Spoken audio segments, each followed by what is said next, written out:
Estamos de volta agora, ó, 3 horas e 46 minutos e nós vamos falar do assunto principal do programa de hoje, que foi sugerido por vocês aí de casa, que é sobre assédio moral e sexual no ambiente de trabalho.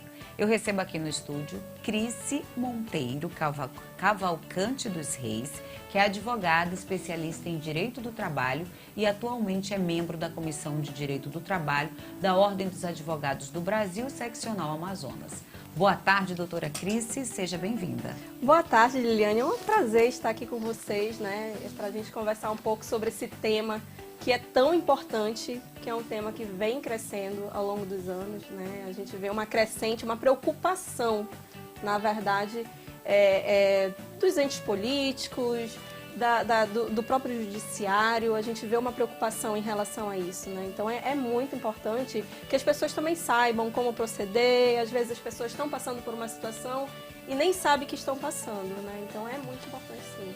É verdade, inclusive tem aumentado muito, né, os casos de denúncias e processos relacionados a esses dois tipos de crimes. Por isso que eu quero que você, doutora, explique pra gente e faça a diferença. O que é o assédio moral e o que é o assédio sexual? O sexual é mais simples e mais direto, né? Hoje, assim, nós não temos, a legislação trabalhista ela é um pouco antiga, a nossa CLT é de 43, então nós não temos uma definição legal na CLT sobre o que seria assédio sexual e moral. Então, nesses casos, nós buscamos o direito de outras formas, jurisprudência, doutrina, os julgados e o próprio... Direito penal também. E o próprio direito penal, exatamente. Então, é tipificado no direito penal o assédio sexual, né? Então, eu tenho um artigo descrevendo o que seria o assédio sexual, o tipo de crime e as penalidades, que é quando você usa da sua posição, né? Dentro da empresa. Dentro da empresa. Então, ele tem que ser um superior, né? Na esfera penal tem que ser um superior hierárquico. E ele usa de sua posição para obter vantagem sexual do colaborador, do subordinado dele, né? E aí isso é tipificado como o assédio sexual na esfera penal. Trazendo para a esfera do trabalho, né, que é um pouquinho diferente, as esferas elas se encontram, mas ao mesmo tempo elas caminham de forma diferente, né? Na esfera trabalhista, eu não tenho uma lei descrevendo o que seja. Mas, como eu disse, a jurisprudência ela entende que, no caso do assédio moral, é aquele ato que ele é feito de forma repetitiva, né? De forma a isolar aquele colaborador, de forma a constranger, né, esse colaborador. Então, ele tem que ser uma prática reiterada. Mais de uma, por exemplo. Mais de uma, já exatamente. pode não tipificar. Quer dizer, mas eu sofri uma situação, foi isolada. Aí a gente entra na questão do dano moral, né? Mas o assédio em si, ele tem que ser uma questão reiterada, uma questão que, que você entra na dignidade do colaborador, né? É o princípio da dignidade da pessoa humana. Então, ela tem que ser colocada numa situação de forma reiterada, né? E só para a gente explicar melhor para o nosso público, né? Se aconteceu mais de uma vez, já pode buscar, né? Isso, você já pode... Na verdade, se aconteceu uma vez, você já tem que ficar alerta. Sim. Né? Porque aquilo também pode ser um dano moral. Né? Não é o fato de ter acontecido uma única vez que não pode ser. Agora, o assédio sexual, a depender da situação, né, ele pode sim. Se você passou por uma situação, teve algum contato físico, basta alguma uma coisa, vez. Basta uma vez, você já tem que ficar ali alerta. O importante é você ter esse alerta, né, ter esse gatilho de que está acontecendo alguma coisa estranha. Doutora, já se tem um perfil assim do assediador? Tanto moral quanto sexual? Já se chegou a ter esse estudo? Na verdade, é porque é muito subjetivo, né? Por isso que é importante você manter determinadas provas, enfim, manter todos os detalhes. Mas, normalmente, essas pessoas, elas começam de forma lenta, né? Normalmente, começa com um toque, né? Começa, às vezes, por uma mensagem. Então, é por isso que é importante ter esse alerta, né? Você sempre... Se achar que tem alguma coisa estranha, já fica... E a justiça já aceita conversas de WhatsApp, vídeos, para poder comprovar? Porque geralmente, às vezes, é difícil, né? Isso. E o colaborador que presenciou, que poderia ser uma testemunha, muitas das vezes ele se sente intimidado na hora que é chamado, né, para depor na audiência. Nós temos vários tipos de provas, né? A principal seria uma prova testemunhal, né? Como você disse, às vezes é muito difícil você conseguir alguém. E aí nós entramos nas provas digitais, né? O grande problema das provas digitais hoje, o grande empecilho que a gente vê é porque eu preciso manter a integridade dessa prova. Então, o que nós temos visto? Nós temos visto, inclusive, que os juízes, eles pedem, às vezes, por exemplo, print de WhatsApp. Hoje, essa semana mesmo eu me deparei com uma situação que eu nem conhecia, que existem WhatsApps paralelos, né? WhatsApp GB, sim, que você consegue manipular. Então, tudo isso eu preciso manter a integridade dessa prova. Então, será pedida perícia e, na desse verdade, aparelho? Às vezes os juízes eles pedem o extrato da conta total, né? Porque às vezes você coloca um print ali, mas ele está fora do contexto, né? Ou então você apagou determinada coisa, então... Para evitar essas questões, muitas vezes eles pedem o próprio extrato da conversa, né? Se solicita, né, do aplicativo. Isso, exatamente. Você baixa, hoje você consegue baixar. Por isso que é interessante, às vezes, porque você perde o celular. Backup. Exatamente, e baixa a conversa, tá, você consegue... sempre em dia com o seu backup. A partir de hoje, quem está assistindo a gente aqui, mantenha seu celular no backup direto. Por quê? Independente dessas funções aí que aparece, que é instantânea, que vai sumir, vai aparecer lá no extrato, hein? Sim, exatamente. E é uma prova, né, você não vai ter como medir. Há outras possibilidades também. Hoje a gente tem o que a gente chama de ata notarial. Só que a ata notarial, assim, para o colaborador, ainda é um recurso... dispendioso, é um recurso caro, tem que né? pagar por página, tem que ir no cartório, cartório tudo é caro. Exatamente. Eles cobram muitas vezes, às vezes por hora, por página, então assim, pode sair muito caro. Às vezes é mais fácil você ter o backup, você ter o extrato da conversa, né? E aí você consegue manter a integridade dessa prova. Tá? Será que existe uma forma da gente prevenir? Porque me parece assim que o assediador, ele já é um psicopata, né? Ele sabe agir para evitar provas, mas graças a Deus tem os mecanismos da gente contornar essa situação. Mas será que dá para a gente prevenir, eu como profissional, o colaborador? Eu acho que hoje o foco maior está nas empresas, né? Hoje nós temos vários mecanismos que estão sendo criados, que o legislador ele está pensando em alternativas de como as empresas podem, como é que eu posso dizer... Prevenir esse tipo. Exatamente. Então, por exemplo, recentemente, o ano passado, teve uma lei, não sei se você ouviu falar da Emprega Mais Mulher, e dentro dela houve a criação... hoje existe a CIPA, só que foi incorporado à CIPA a questão do assédio. E da mulher, né? Exatamente, exatamente. Então, são criados mecanismos, né? Hoje as empresas, elas precisam ter um treinamento, né? Com essa legislação, é a Lei 14.457. Elas precisam ter um treinamento, elas precisam ter os canais de denúncia, ela precisa mostrar para o colaborador por onde ele pode procurar, né? Então, são criados, sim, mecanismos, né? O Ministério Público ele tem feito também um trabalho em relação a isso. O Ministério do Trabalho e Emprego, eu acredito que a partir desse ano vão começar a cobrar de forma mais com base nessa legislação, né? Cobrar com forma mais efetiva, né? Essa questão, se as empresas estão implementando, né? Então, o importante é que os colaboradores eles tenham essa ciência que eles podem procurar. Então, eles precisam ter na empresa... uma abertura para isso. Então, é importante que a empresa ela tenha, né? Ela tenha como funciona essas formas de denúncia, a forma de tratar, quem é que vai investigar. Dentro dessa legislação, já tem específica assim, uma quantidade? Porque geralmente quando... Vamos só dar um exemplo. Se for para contratar PCD, tem que ter um número, né, acima de 100 ou 200, 100, né? Acho que é 100. Sim, 100, 100 colaboradores, é obrigado a um percentual que seja... contratado, e vai aumentando, né? E vai aumentando, que seja contratado PCD. Nessa legislação nova que a senhora está falando, se tem esses critérios assim, para que, por exemplo, olha, tem que ter a partir de tantos colaboradores, tem que criar um canal de denúncia, né? E que seja mantido o sigilo do profissional, porque ele tem o medo, muitas das vezes, de levar à frente uma situação dessa, de denunciar, porque ele tem medo de represália, vou ser demitido. Entendi. É justamente por isso, né, para evitar que as empresas abafem essa situação, é que foi colocado para a CIPA. Então, hoje, a CIPA é responsável, né, então. exatamente, ela é responsável por tem que ser passado tudo para ela. Todos os casos de denúncia de assédio, seja ele moral ou sexual, tem que passar pela CIPA.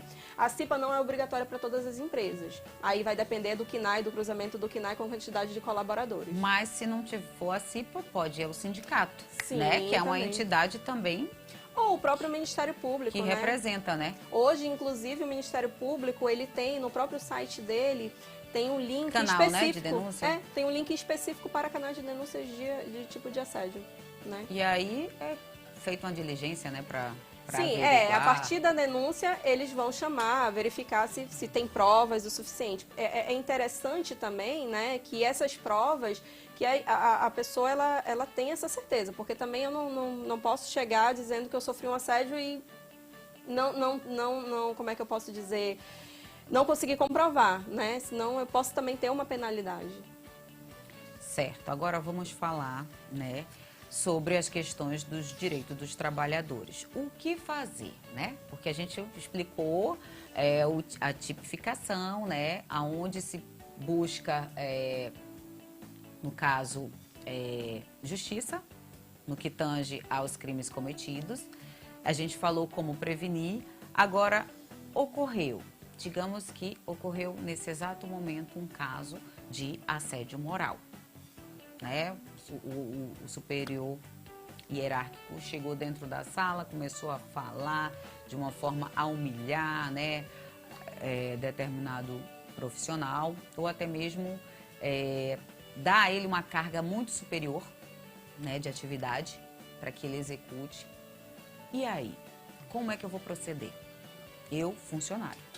O primeiro passo, é por isso que é importante as empresas elas terem um organograma, né? Hoje em dia tem os canais de denúncia das empresas, os hotlines que eles chamam, né? Então o primeiro passo é o próprio RH. Então o primeiro passo é procurar quem é o responsável na empresa, né? Dessa situação para relatar. Porque daí as empresas, elas teoricamente são obrigadas a investigar aquela situação. Então, e esse relato não só verbal, mas fazer registro, e-mail, né? Por e-mail. Você pode fazer por e-mail, como eu disse, cada empresa ela trabalha, eu não tenho hoje um regramento de como isso tem que ser feito. Diz que tem que ser feito, diz que a empresa tem que ter.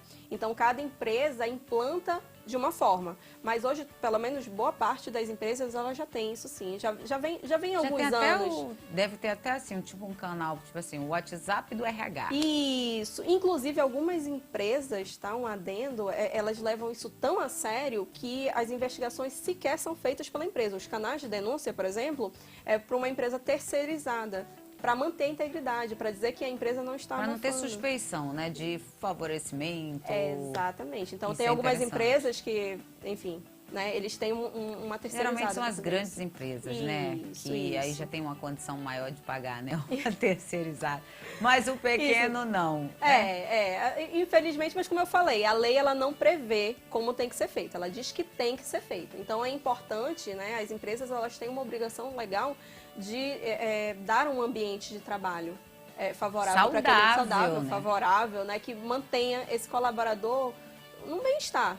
Então, se acontecer alguma coisa, no primeiro momento, procurar sim fazer uma denúncia, é importante que seja feita a denúncia.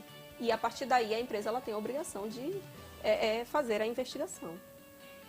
Nós viemos de uma cultura que naturalizam atitudes abusivas. Isso é muito triste, essa afirmação que eu estou fazendo aqui, né? Às vezes, comentários como, né, que são feitos, né, a pessoa não liga, às vezes, né? Ou, então, a pessoa está num mau dia e aí sai falando o que acha, ou seja, isso é uma forma também de maquiar, né? Da pessoa dizer, não, mas eu não estava num bom dia, eu falei aquilo ali, mas eu não estava. Mas hoje a justiça, eu vejo que ela tem visto com olhos diferentes, sabe? É por isso que é importante você, se for o caso, leva para a empresa. Se isso não for resolvido, infelizmente a gente vai para a esfera judicial realmente, né? Mas nós temos visto uma crescente muito grande, essa sensibilização, né? Isso quando chega, assim, a cair na mídia, né? Isso. Aí tem aquele apelo, né? Mas os juízes, assim, a gente que está constantemente na Justiça do Trabalho, a gente vê que há, assim, uma crescente em relação a isso, né? Inclusive, como você falou, tem tido uma preocupação grande, tanto do judiciário, tem crescido o número de ações de assédio moral, de assédio sexual, né? É muito triste, né? Eu já estou nessa área há bastante tempo, né? Já tenho uns 12 anos. Eu estava até comentando essa semana que como é incrível como há um tempo atrás demorava a gente ver algum processo desse tipo. Hoje em dia a gente tem visto com mais frequência. E que as pessoas estão tendo mais coragem. Mais acesso também, né, à justiça. A informação e coragem de, olha, eu vou levar adiante. Não quero isso pra mim, né? Por isso tá que é importante nesse ambiente você saber, hostil, exato. tá sendo assediada sexualmente, né? Mas é importante porque as empresas também estão tomando essa consciência. Então eu vejo que é uma crescente de todas as vertentes. Seja do governo, né, criando legislações, né, seja do judiciário penalizando, seja das empresas, seja dos órgãos fiscalizadores. Então, eu vejo uma preocupação de vários lados. Lógico, eu não vou dizer que em todas as empresas, em todos os locais, tudo mil perfeito, maravilhas, né? Mas eu vejo, sim, uma crescente em preocupação. Doutora, a senhora está há 12 anos, né, que você me falou, nessa atuação específica, né, de direito do trabalho, né, processo do trabalho. Quais são a senhora tem visto realmente que empresas têm sido punidas? Funcionários com cargo superior e hierárquico têm sido punidos? Sim, tenho visto sim. Como eu falei, há um Fala tempo... pra gente a punição, que é para deixar bem claro e encorajar quem está passando por esse tipo de situação. Porque aí a gente tem que ver as esferas. Na Justiça do Trabalho, as empresas, normalmente, quando elas verificam, depois da investigação, de que realmente ocorreu, né, a depender da situação, e aí eu tenho a CLT, ela também me prevê algumas, né, eu posso ter algumas penalidades. A penalidade maior seria a aplicação da justa causa. Né? Então, quando é verificado que ocorreu realmente aquela situação, foi investigado... Aí, no caso, o funcionário que praticou, né, o assédio moral ou sexual, ele é demitido. Isso, a depender da situação. Se for a depender da situação, como eu falei. Tem. Tem uma investigação, eu também não tenho me dizendo o que tem que ser feito, né? Então, isso fica muito a cargo das empresas. Quando são solidárias, né, assim, no processo, tem ocorrido punição? Em relação às empresas, aí a punição é pelos órgãos fiscalizadores. Aí não entra na ação em si. Aí os órgãos fiscalizadores, seja ele o MTE ou o MPT, pode entrar com algum tipo de ação. Essa empresa ela pode ser chamada ou para assinar um TAC, né, que é um termo de ajuste de conduta, ou uma própria ação civil pública. Aí a ação civil pública eu entro um dano moral coletivo, eu entro com um pedido para que essa empresa crie mecanismos, entendeu? Então aí tem que se adequar. Tem que se adequar. Primeiro ele vai para a esfera administrativa. Normalmente parte de uma fiscalização. A partir daí essa empresa ela passa por essa fiscalização e a depender da situação, porque eles também vão fazer uma investigação e aí ele ou pode assinar um TAC ou o próprio MPT ajuiza uma ação. Né? Mas assim, como eu disse, há essa preocupação sim, nós temos visto esses órgãos atuando de forma mais efetiva. Que bom, torço muito para que tenha mais efetividade, que as pessoas denunciem mais. O importante é que a gente tenha ambientes de trabalho saudáveis, né? É muito importante que o colaborador ele se sinta bem naquele ambiente de trabalho. É isso. Doutora Crice, muito obrigado pela sua disponibilidade de vir aqui. Esclarecer as dúvidas dos nossos telespectadores, porque foi um pedido deles, né?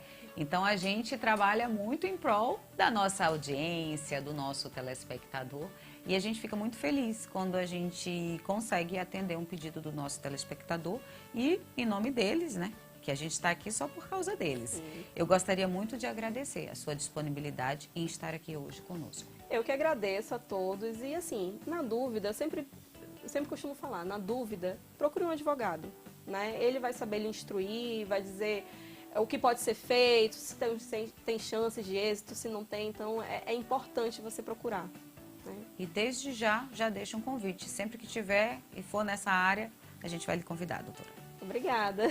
Obrigada e boa tarde. Boa tarde. E no próximo bloco...